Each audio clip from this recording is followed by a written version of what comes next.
Ampak ti veš sam, mislim, da zelo dobro, kaj so blokade teh podjetij. Ne? In teh podjetij, vaše stranke, naše stranke, blokade so ponavadi security, pa risk, pa compliance, pa kaj se bo s tem zgodil, in se že tukaj obračamo 4-5 mesecev.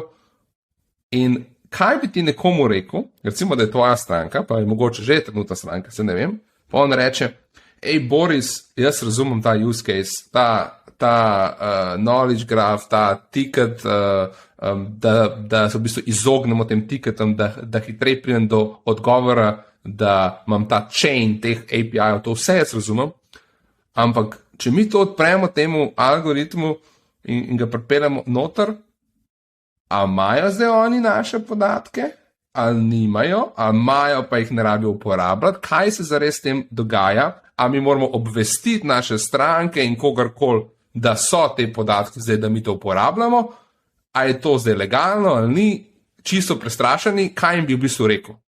Ja, to je zelo... To je res taka debata, ki se zdaj po mojem znova in znova pojavlja vse povsod. In tle je najpomembnejši faktor v bistvu spet partnerstvo med OpenAI pa Microsoftom. Ker zdaj, če bi bilo edino podjetje, ki bi zdaj to tehnologijo imela OpenAI, ta argument, ki ga imaš, bi bil za mnogo podjetij nepremostljiv, celo mogoče nepremostljiv tudi v daljni prihodnosti.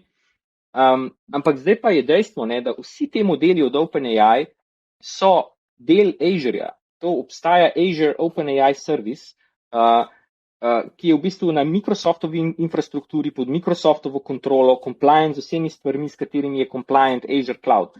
In zdaj, jaz bom tako rekel podjetju, ne vem, vi imate že potencialno itak vse vaše podatke imate na Azure-ju. Te podatke ste vi teoretično, rečem, že zaupali v hrambo Microsoftu. Uporabljate, 120 različnih njihovih cloud servisov, zato da delate stvari s temi podatki. In zdaj, kaj je zdaj problem? Ste skeptični, da bi dodali 121. cloud servis, ki vam bo ustvaril vso to dodano vrednost?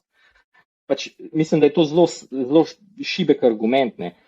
Ampak to zdaj govorim o teh primerih uporabe, kot je recimo interno dostopanje do podatkov.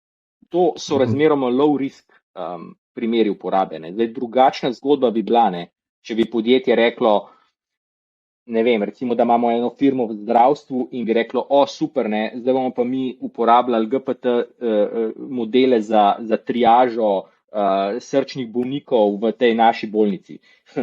To je pa druga zgodba, to je pa no go. Tako da, ena lekcija po moje tle pri uporabi teh modelov ta trenutek je podjetjem. Poskuste najti primere uporabe, kjer je tveganje relativno nizko v primerih, ko vse modeli kaj povejo narobe. Torej, če se gre samo za to, da bo en zaposleni mogoče dobil napačno informacijo, točne procedure, kako odda zahtevek za povečanje cloud budžeta na enem servisu, ni fajn, ampak ni pa katastrofa. In takih primerov je veliko. Torej, primeri, kjer tudi če je kaj narobe, ni hudo, v večini primerov pa ti tudi lahko enostavno preveriš, ali ima model prav ali ne, zato ker ti bo itak dal vir, ki je to prebral. In če vidiš, da se je sklical na totalno napačen policy, boš vedel, to je prišlo to mi je prebral začuda nekak iz pravilnika za anti-bribery, ker pomeni, da mogoče šlo nekaj narobe, v tem smislu. Torej, primeri, kjer lahko hitro opaziš, da nekaj ne štima.